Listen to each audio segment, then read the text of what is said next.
Hey everyone, ready to tackle something that can feel like a real hurdle in learning English. Oh, yeah, I know what you mean. We're talking about that fear of actually speaking up. Definitely a common one. But good news. Always good We've news. got this awesome guide called Stop Thinking, Start Talking. Kitschy title. It's packed with tips to help us ditch the hesitation and find our voice in English. It's amazing how often that fear pops up. Right. Doesn't matter if you're just starting out or if you've been studying for a while. The thought of speaking out loud can just totally freeze you up. So true. This guide dives right into why that happens. Lays it all out. It outlines 3 main reasons why we kind of freeze up. Okay, let's hear them. First up is the big one, fear of messing up. Oh, yeah. That's a classic. Nobody wants to sound silly or make mistakes. Especially not in front of others. Exactly. Yeah. But here's the thing. What's that? Even native speakers make mistakes all the time. Oh, absolutely. They mispronounce things or forget words or their sentences get all jumbled up. Happens to the best of us. But they just keep talking. It's like they're so focused on what they want to say Right. that those little stumbles don't even matter. It's like they don't even notice them. Exactly. And that brings us to the second reason the guide points out. Okay, what's number 2?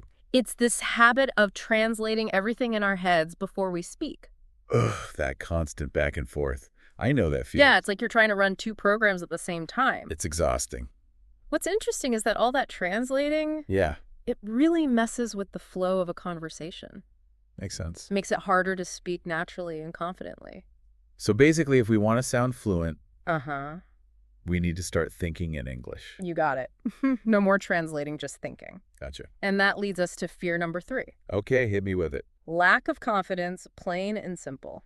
I can definitely relate to that one. It's like a vicious cycle, you know? Oh, totally. You avoid speaking because you're not confident, and then not speaking makes you even less confident. Ugh, I've been trapped in that cycle so many times. We've all been there. So how do we break free? Well, the guide has a really interesting take on this. I'm listening. It says the key is to shift our focus from perfection to simply communicating. Interesting. So it's not about getting everything perfect. Not at all. More about getting your message across. Think about how babies learn language. Okay, They don't stress about grammar rules or having a perfect accent. true. They just go for it. They just soak it all in and start experimenting. Lots of trial and error. Exactly. It's all about mimicking, making mistakes, and trying again until they get it right. That's such a good point. We need to tap back into that fearlessness. Absolutely. Remember that fluency comes from actually speaking, not from being perfect. Couldn't agree more. But how do we actually get past that mental block? That overthinking that keeps us silent. The guide has some great tips on that. Perfect. Let's hear them. One of the most powerful ones is to intentionally practice thinking in English throughout your day. Okay, but how do you actually do that? It might feel a bit strange at first, I can imagine. but there are simple exercises you can try. Like what? Like, imagine you're describing a picture to someone who doesn't speak your native language. Okay. You'd have to find a way to express yourself using only English, right? Right. Or try explaining your job to someone who's never heard of it before. Using only English. Exactly. It's about finding those opportunities to force yourself to think in English. Got it. Another good exercise is to try narrating your daily activities in your head using English. So basically talking to yourself in English. Pretty much. It might sound silly, but it really helps. And the more you do it, Yeah, the easier it becomes to just think in English. exactly. No more translating in your head. That's awesome. So instead of getting hung up on all the grammar rules, Yeah. we should just focus on getting our message across. When you put it that way, it sounds so much simpler. Think about it when you're chatting with a friend. Are you constantly worried about using perfect grammar? Not really. It's more about connecting and sharing what's on your mind. Exactly. And that's what this guide is all about. Just letting go of the fear of sounding imperfect. And just allowing yourself to communicate. This is so freeing. Right. So instead of beating ourselves up for every mistake, Mm-hmm. we should just embrace those fumbles as part of the process. Every mistake is a learning opportunity. Love that perspective. Remember, every time you speak, you're taking one step closer to fluency. Okay, so we've tackled the mental barriers. We're making progress. But the guide also talks about simply practicing speaking, Yes, even when it feels a bit strange. absolutely. Practice is key. What are some ways we can do that? They suggest talking to yourself out loud. Wait, really? Might sound weird, but it works. What do I talk about? Anything. Describe your surroundings or practice different conversation scenarios. So, like, I could literally just chat with myself about anything. Yeah. but in English. Yeah, So no more cringing at the sound of my own voice. it's more about becoming familiar with it and building confidence. I like that. The more you practice, the less awkward it will feel, Makes and sense. the more naturally those words will start to flow. I can't wait to try that. This guide is full of ideas for making practice fun and engaging. Ooh. I'm excited to hear more about that. We'll dive into those a bit later. This is already so helpful. It's like this guide is giving us permission to let go of the pressure and just have fun with the language. That's the spirit. I'm really excited to see what other tips it has in store. Me too. Welcome back. We're diving even deeper into how to speak English without fear, and I'm excited to share some more tips from Stop Thinking, Start Talking. I'm ready for more. Part 1 was so helpful, especially that idea of practicing thinking in English all day long. It's a game changer for sure. And it connects back to what we were talking about before. You mean about shifting our focus away from perfection? Exactly. It's not about getting everything right. It's about just communicating. Right. It's about using those mistakes to get better at speaking. Exactly. Remember, fluency isn't about never making a mistake. It's about getting your ideas across, even if you stumble a little bit along the way. So it's about giving ourselves permission to be human, to Uh-huh. learn and grow from those imperfections. Precisely. And the guide really emphasizes that this change in mindset, Mm-hmm. that it's crucial for building real confidence. Because when we're less afraid of messing up, Yeah. we're more likely to take risks and actually speak up. And that's where the magic happens, when we Nice. step outside our comfort zones and try new things with the language. Okay, so we've got the right mindset. But how do we actually find those opportunities to practice speaking? One of the simplest but most effective ways Yeah. is to have real-life conversations with other English speakers. So it's not just about practicing in my head or talking to myself in the mirror. Those are great for solo practice, but nothing beats talking with real people. What are some ways I can do that? I mean, not all of us have English-speaking friends just hanging around. You'd be surprised how many options there are. You could join a language exchange group, or go to conversation meetups, I've heard of those. or even just strike up conversations with people you meet in everyday life. Like at the coffee shop. Exactly. Or at the store waiting in line. The key is to be proactive and look for chances to use your English. I'm already feeling less nervous just thinking about it. Hmm. But what if I freeze up or forget what I want to say? That's totally normal. Remember those tips about embracing mistakes and focusing on communication? Right. Those apply here too. So even if I mess up or use the wrong word, it's still a good learning experience. You got it.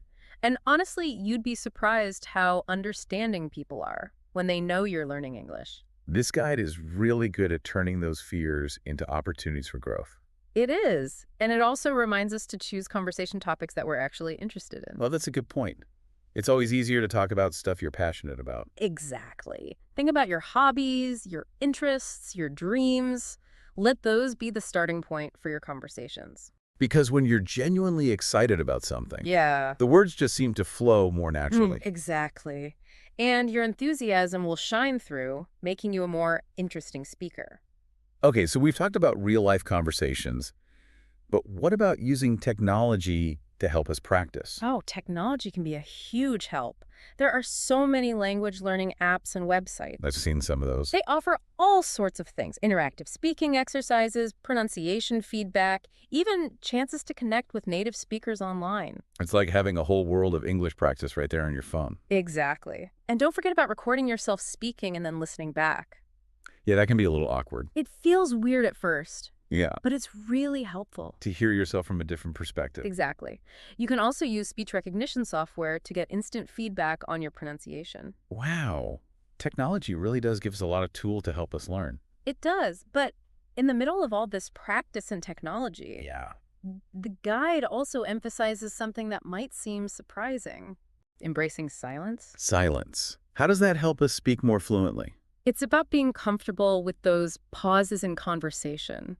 You know, those moments when you're gathering your thoughts I know, Shane. or processing what the other person said. So it's not about rushing to fill every second with words. Exactly. Those moments of silence can actually make communication better by allowing you to respond more thoughtfully and genuinely. It also gets the pressure off. Right. You don't have to feel like you need to be talking constantly. Exactly. It's about finding a natural flow in the conversation. Exactly. Allowing for those moments of reflection and processing. This guide is full of such great advice. It's like it's changing everything I thought I knew about learning languages. Speaking of changing things up, Yeah? another thing the guide highlights is paying attention to our body language. Body language. What does that have to do with speaking a new language? Well, communication isn't just about the words we say, it's also about how we use our bodies to express ourselves. So things like posture, eye contact, and gestures, all of that matters. It all plays a role. Even if your words aren't perfect, confident and engaging body language can make you a more effective communicator. It's like our bodies are speaking even when our mouths are closed. Exactly. And finally, in the middle of all the practice and techniques, Yeah. the guide reminds us to celebrate our progress along the way. Oh, that's so important. It's easy to get caught up in what we still need to learn Yeah. and forget to acknowledge how far we've come. It's so true. So take the time to appreciate your achievements, no matter how small they might seem. Because every step forward, every word spoken is a win. It is. And those small wins will keep you motivated to keep going on your language learning journey. This has been such an eye-opening look at how to get over the fear of speaking and become more fluent. We've covered a lot, from changing our mindset to practical techniques, from expanding our vocabulary to active listening. And even the power of celebrating our progress. But we're not done yet. In part 3, we'll dive into some even more advanced strategies to take your speaking skills to the next level. Stay tuned. And we're back for the final part of our deep dive into conquering the fear of speaking English. I'm so ready for those advanced strategies you mentioned. Well, we've definitely laid a solid foundation, haven't we? We have. From tackling those mental blocks to embracing practice and celebrating our progress, it's been quite a journey. It really has. But now it's time to take things to the next level. And the guide has some really interesting insights on that. I can't wait to hear them. So what's first on the agenda?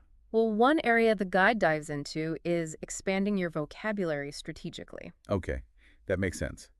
A wider vocabulary definitely gives you more to work with. But it's not about just memorizing tons of words Wow. or trying to learn every single word in the dictionary. So I don't need to become a walking thesaurus. Not at all. It's more about focusing on vocabulary that's relevant to your life and your interests. So like if I'm really into cooking, Yeah. I should focus on learning cooking terms.